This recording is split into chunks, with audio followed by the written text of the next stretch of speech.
E aí galera, tudo bem? Eu sou Paulo de História. Hoje a gente vai pensar um pouquinho sobre as chamadas sociedades da civilização da Antiguidade Oriental, em particular o Egito, lá na Antiguidade, e a Mesopotâmia. Observando o comportamento dessas sociedades na Antiguidade Oriental, sociedades que alguns classificam como hidráulicas, pela própria relação que elas vão ter com os rios, aonde basicamente elas vão se situando. No caso específico do Egito, você tem o Rio Nilo no caso da Mesopotâmia, que por ali inclusive passaram diversos povos, como acadianos, sumerianos, assírios, amoritas, e inclusive com a formação de impérios, como o primeiro império da Babilônia, o Império Assírio, o Império basicamente, o segundo Império da Babilônia, o Neo Império Babilônico, como alguns colocam. Ali você tem basicamente os rios Tigres e Eufrates. Daí alguns caracterizam pela própria importância que esses rios vão ter nessas sociedades como sociedades hidráulicas. O que a gente pode caracterizar de uma forma bem geral dessas sociedades é a presença no campo político da relação entre a religião e o homem. Inclusive você consegue observar isso com a presença de um estado de natureza teocrática dentro dessas sociedades. Do ponto de vista econômico, nós poderemos destacar a forte presença de uma economia influenciada pela própria importância dos rios, ou seja, uma economia de base agrária. Porém, uma agricultura de regádio, uma agricultura que eles irão utilizar um sistema de tecnologia de irrigação avançado. Isso você vai verificar tanto na sociedade egípcia como na sociedade mesopotâmica.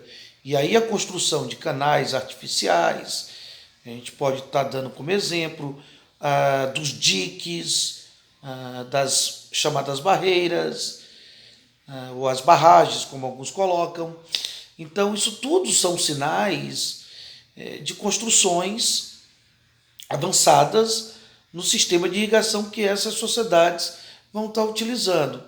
De uma forma mais específica, apesar da presença de uma quantidade significativa de escravos, provenientes principalmente de prisioneiros de guerra, mas essas sociedades, o que sustenta a agricultura, que é a base da economia delas, o que vai dar sustentabilidade a essa base agrária é o campesinato, ou seja, é a servidão camponesa. Uma servidão onde há o pagamento de obrigações através de tributos referentes à produção desse camponês, onde ele paga com a produção. Quando não dá para pagar pela produção, ele vai pagar com o trabalho nas obras públicas para o Estado. Então, isso vai se caracterizando como servidão coletiva pública, uma servidão que ele está ali para servir aos interesses da instituição estatal. Uma outra coisa importante é que essas sociedades, elas são sociedades onde existe uma estratificação social rigorosa. E aí você vê que o nível de desigualdade dessas sociedades é gigantesco. Uma outra coisa também que a gente poderia colocar é o nível cultural dessas sociedades. Você tem uma produção cultural muito elevada, ou seja, são sociedades que vão dominar várias áreas de conhecimento, como o direito, a medicina, a engenharia, a matemática, a arquitetura.